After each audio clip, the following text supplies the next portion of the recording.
झाले झाले सगळे आरोप करून झाले। आजवर या खोतांच्या घरात पोलीस दिले नव्हते। आज भलते सलते आरोप झाले कोणामुळे? तुझ्यामुळे ना? हा? अरे कसलो सूड घेतास? हा? गेला असं सांगून दादा येत नाही तू का? आज तुझ्यामुळे। थांब बंधू। अरे पण दादा कायदो हातात घेऊ नकोस। I am really sorry. माझ्यामुळे तुम्हाला त्रास झाला, पण परत होणार नाही। हा खरं का बोलत नाहीये? का लपून ठेवतोय की ह्याचं किडनॅपिंग झालं होतं? ह्याला माझ्याबद्दल खरं काय ते कळलं तर नाही ना? काय आहे याच्या मनात? दादा आज ह्याच्यामुळे तुझा अपमान झालो। ह्या का मी सोडूचाही नाही। काय करणार? त्याला मारणार आहात तुम्ही? खबरदार माझ्या मुलाच्या अंगाला हात लावला तर। आता फक्त पोलीस स्टेशनची पायरी चढायला लावली आहे, उद्या कोर्टाची पायरी चढायला लावेन।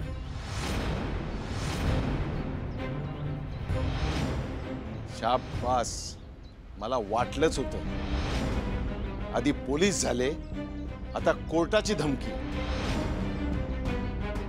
बरं झालं सगळ्यांसमोर तुमचं खरं रूप दिसले दोघांचं। निशिगंधा, या मुलाशी लग्न करायचंय, त्या घरात जायचंय तुला सून म्हणून? ही बाई वाईटावर आहे आपल्या सगळ्यांच्या खोतांच्या।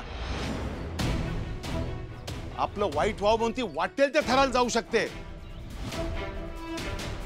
रघुनाथा, अरे आपल्या घराची पुण्याई असं आपल्या पाठीमागे।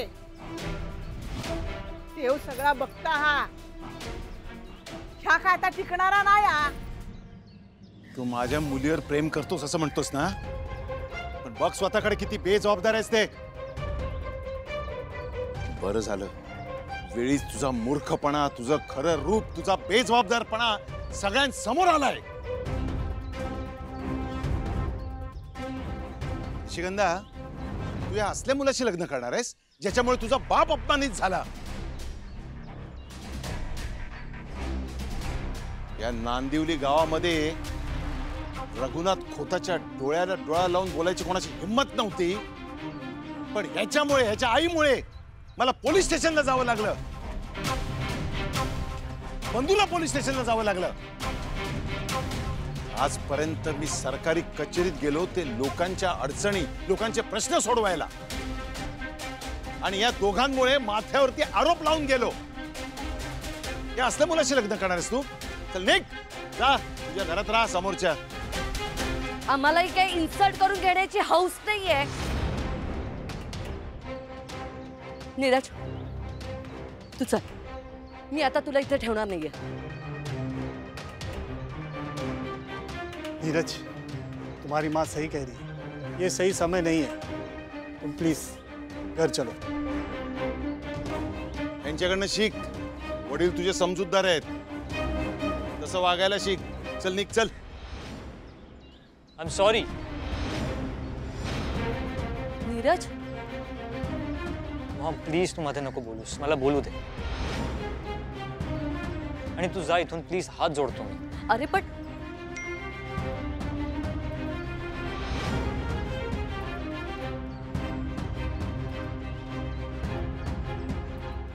मला मान्य आहे की माझं चुकलंय, पण प्लीज प्लीज मला एक संधी द्या। अजून संधी हवी तुला? एवढं सगळं करून पोट नाही भरलं तुझं? ए बाबा, चालता हो हैसून, आमका नीट शांततेने जगू दे। अरे तुका आमच्या घरातच काय, गोठ्यात पण ठेवची तुझी लायकी नाही हा। नीरज, हे तू कसं ऐकू शकतोस? मी इथे आता क्षणभर पण थांबणार नाहीये।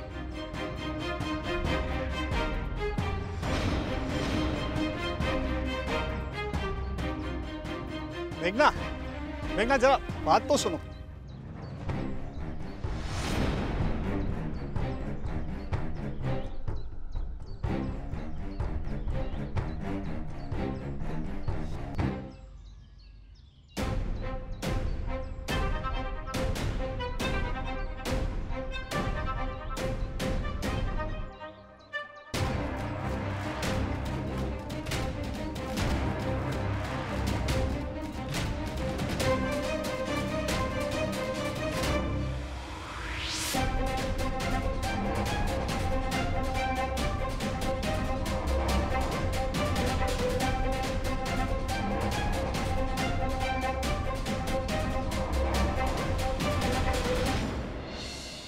नॉनसेन्स. तुम्ही सोडलत कसं त्याला? मूर्खात का? त्या दादा खोताना मला तुरुंगाची हवा खायला लावायची होती आणि तुम्ही त्यावर पाणी सोडलं. व्हॉट? पैसे? कसे पैसे? एक काम धड करता आलं दे आणि पैसे हवेत. 1 रुपया सुद्धा मिळणार नाही. आणि ह्यापुढे मला तुमचं तोंडही दाखवू नका, समजलं? मॉम,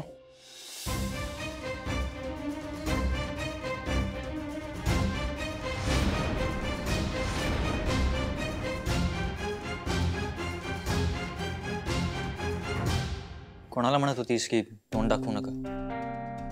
ते आपले एम्प्लॉई आहेत ना, मुंबई ब्रांचचे, त्यांच्याशी बोलत होते. ऍक्च्युली काय झालं माहितीये, तू इथे नव्हतास ना, मी खूप काळजीत होते रे. एक साधं ड्राफ्टिंगही करता आलं नाही त्यांना. आपलं डील जायच्या मार्गावरती होतं, मग मी फायर केलं त्यांना. मूर्ख माणसं आहेत. एक काम धड करता येत नाही ह्या लोकांना. ते सोड. तू कसा आहेस?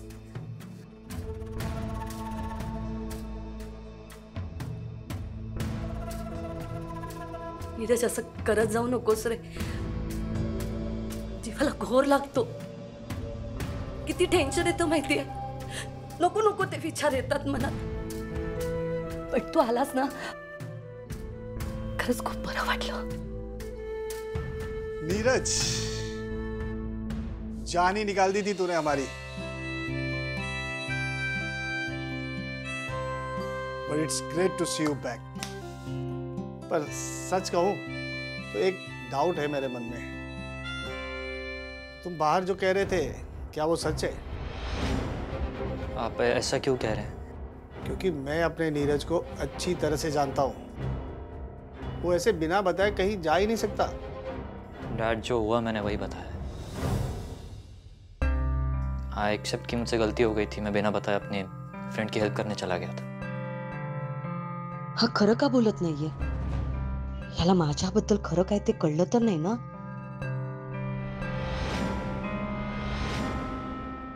मॉम, हं? काय झालं? नाही, काय नाही. पण त्या दादा खोतानी खूप वाईट केलं. तुझा अपमान केला त्याने. किती इगो आहे त्या माणसाला, बघितलं ना? पण एका अर्थी बरं झालं तू परत घरी आलास, सुरक्षित आलास. मला खरंच खूप बरं वाटलं.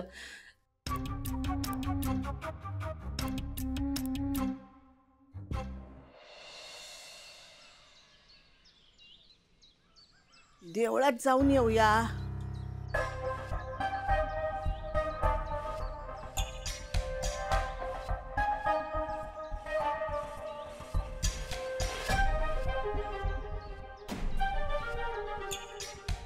देवचार गेलो खय, खयच दिसना नाही. मोठ्याकडे तर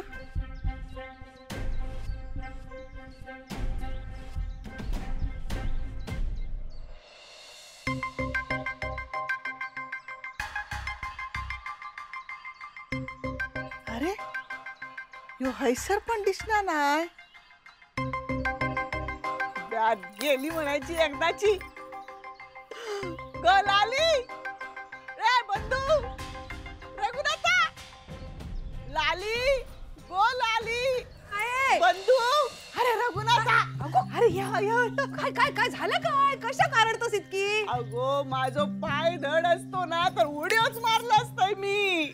अगो, पण इतका कसला आनंद झाला तुका? अगो, समोर बघ.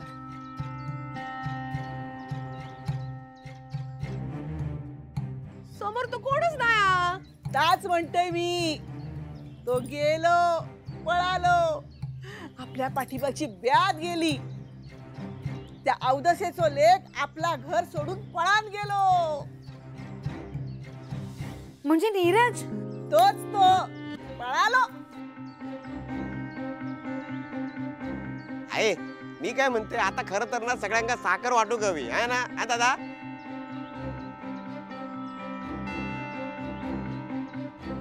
बघितलंस ना निशी, याला बेजबाबदार आणि भेकड असं म्हणतात. गेला ना शेवटी पळून, आणि मला खात्रीच होती त्याला हे सगळं झेपणारच नव्हतं. म्हणून काहीतरी कारण काढलं आणि पलायन केलं त्यांनी. याला प्रेम म्हणतात? याला हे वागणं बरोबर आहे? प्रेम करतोय, मोठ्या मोठ्या गप्पा मारतोय. ऐरागैराचं काम नाही या मातीतलं होणं. मला खात्रीच होती याची. दुसरं काय होणार? आई तसा मुलगा. म्हणतात ना, खाण तशी माती. गो बाये निशी, आता तरी डोळे उघड. हा म्हणजे आमका देव पावलं म्हणतलो आम्ही. प्रेमाच्या मोठ्या मोठ्या गप्पा मारतात. काय सांगतलस यांका? समजूचा नाही कायच.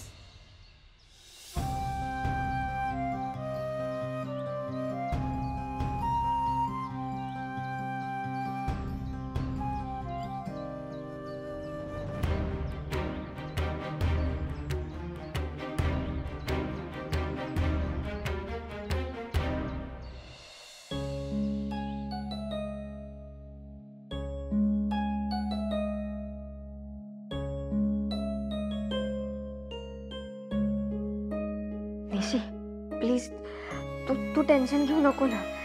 सगळं नीट होईल. नीरजवर प्रेम आहे ना तुझं? हो, आणि त्यांचंही माझ्यावर आहे. ओवी, आणि या प्रेमामुळेच मला खात्री आहे की नीरज सर घर सोडून गेलेले नाहीयेत. ते असं हार मानून जाऊ शकत नाही. कदाचित ना दादांनाही माहिती असणार मीही त्यांचीच मुलगी आहे. माणूस ओळखायला मी नाही चुकणार. निशी, तुझा हाच कॉन्फिडन्स ना तुम्हाला एकत्र आणेल. अँड आता तर नीरजही आला ना परत. हो, पण मला असं वाटतं काहीतरी लपवतात ते. आणि जर ते लपवत असतील ना, तर मग त्यामागे नक्कीच काहीतरी कारण हवी. मला आणि निशीला दूर करण्यासाठी आणि त्याचा ब्लेम खोत फॅमिलीवर टाकण्यासाठी कोणीतरी हे प्लॅन केलंय. कोणी केलंय हे आपण शोधून काढायला हवं. आणि जोवर ते फाइंड आउट होत नाही तोवर घरी याबद्दल काहीच सांगायला नको. हे बघ ना, ते म्हणाले की त्यांच्या मित्राला बरं नव्हतं. पण जर असं असेल तर ते असं न सांगता कशाला जातील ना.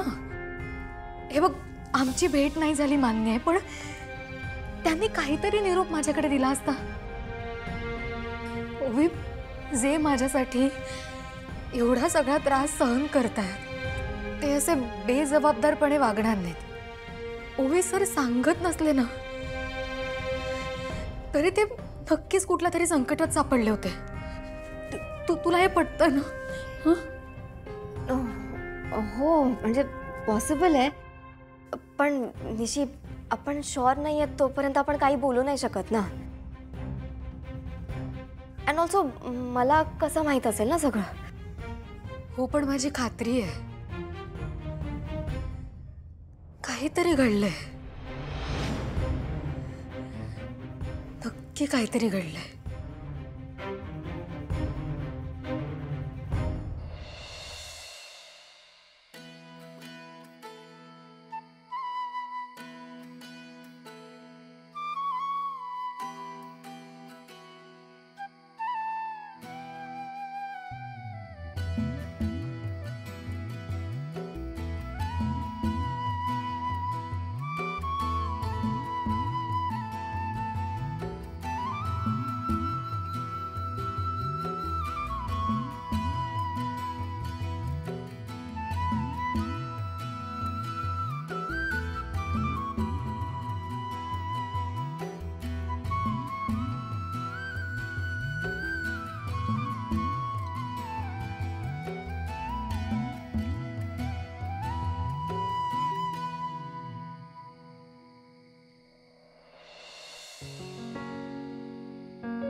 अम्मा, हीच आपली खरी संस्कृती. तमसो मा ज्योतिर्गमय. आपण दिवे लावतो कारण अंधारावर प्रकाशाचा विजय होता. आणि आज ताच झाला. सगळं सत्य समोर आला. आपल्या घरावरचं खूप मोठं संकट टळला. आणि मुख्य म्हणजे तो पोरगा इकडनं कायमचं निघून गेलो. आणि माका खात्री हा निशिक या सगळ्यातून बाहेर पडूक वेळ लागत. आणि लवकरच निशीच्या डोक्यातला प्रेमाचा भूत उतरत.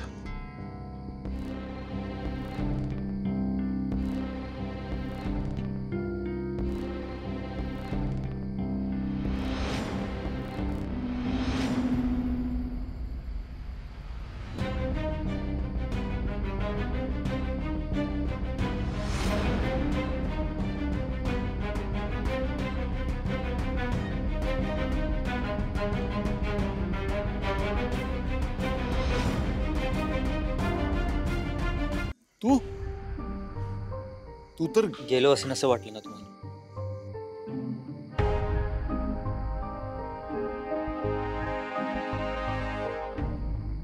मी माझं प्रेम मागे सोडून जाणार नाही. गमावण्यासाठी प्रेम केलं नाहीये आणि ते मिळवण्यासाठी मी शेवटपर्यंत प्रयत्न करेन. फक्त मॉम डॅडना भेटायला गेलो होतो. ते खूप टेन्शन मध्ये होते आणि मुलगा म्हणून त्यांच्या प्रती सुद्धा माझी जबाबदारी आहे, कर्तव्य आहे. पण तुमचा चॅलेंज मी सोडला नाही आणि त्या चॅलेंजची मुदत अजून बाकी आहे. सो मी कसा जाईन?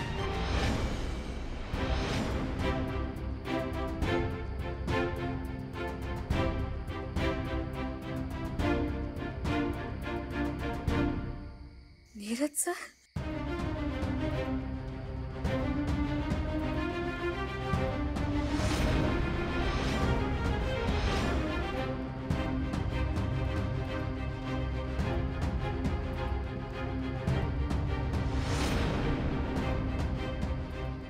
झालं तुझं बोलून? तत्वज्ञान शिकवून झालं का? आता मी काय सांगतो ते नीट ऐक.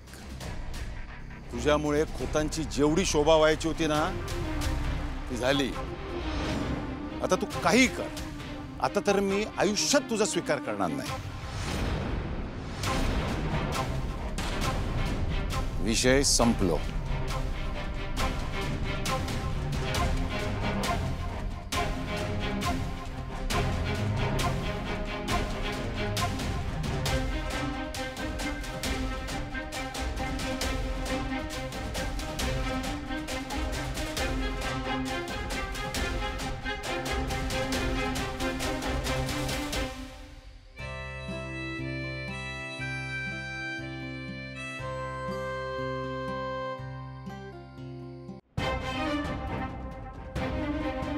हो, एकदा त्याचं म्हणणं ऐकून तरी घ्यायचं. झाला तेवढा कमी झाला का उमा?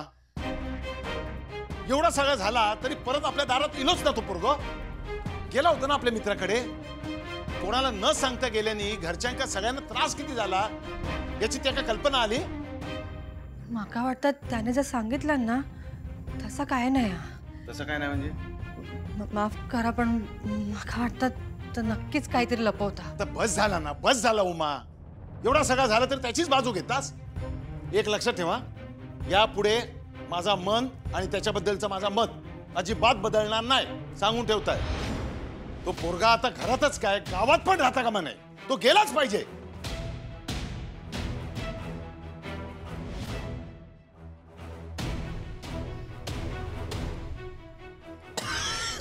अहो, सावकाश कशा केवढा त्रास करून घेतात.